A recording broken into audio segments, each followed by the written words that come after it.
রাধারানী যখন কৃষ্ণের সঙ্গে মান করতেন তখন বৃন্দাবনের কুঞ্জ যেন নিস্তব্ধ হয়ে যেত। পাখিরা ধীরে ধীরে ডাকত, মৃদু বাতাস বয়ে যেত, আর সখীরা বুঝতে পারতেন আজ শ্রীরাধার অন্তরে গভীর অভিমান জেগেছে।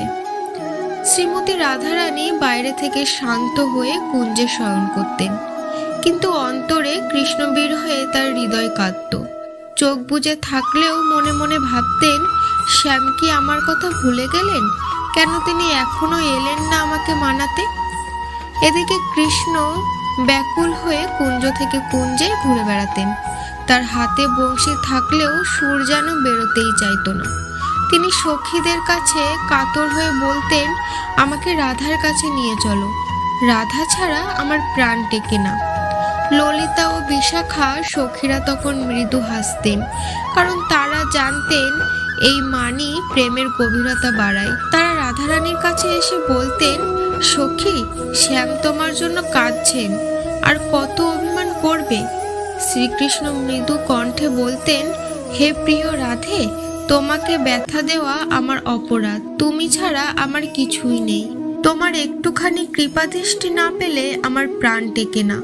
এই কথা শুনে রাধারানীর চোখের কোণে অশ্রুবিন্দু ঝলমল করে উঠত। সখীরা নীরবে দাঁড়িয়ে সেই অপরূপ দৃশ্য দেখতেন। ধীরে ধীরে রাধারানী কৃষ্ণের দিকে চেয়ে দেখতেন। সেই চাওয়ার মধ্যে লুকিয়ে থাকতো ক্ষমা, প্রেম আর অবশেষে স্নেহ।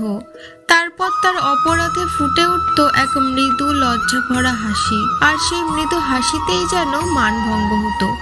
মনে হতো যেন সমগ্র বৃন্দাবন আনন্দে ভরে উঠেছে। কুঞ্জে কুঞ্জে আবার বংশীর সুর বেজে উঠেছে, ফুলেরা আবার সুবাস ছাড়তে শুরু করেছে। ভক্তরা বলেন, রাধারানীর সেই এক টুকরো হাসি কৃষ্ণের পরম প্রাপ্তি, আর সেই হাসিতেই প্রেমের পূর্ণতা। যদি রাধা কৃষ্ণের এই প্রেম আপনাকে স্পর্শ করে তবে লিখুন, জয় রাধেশ্যাম।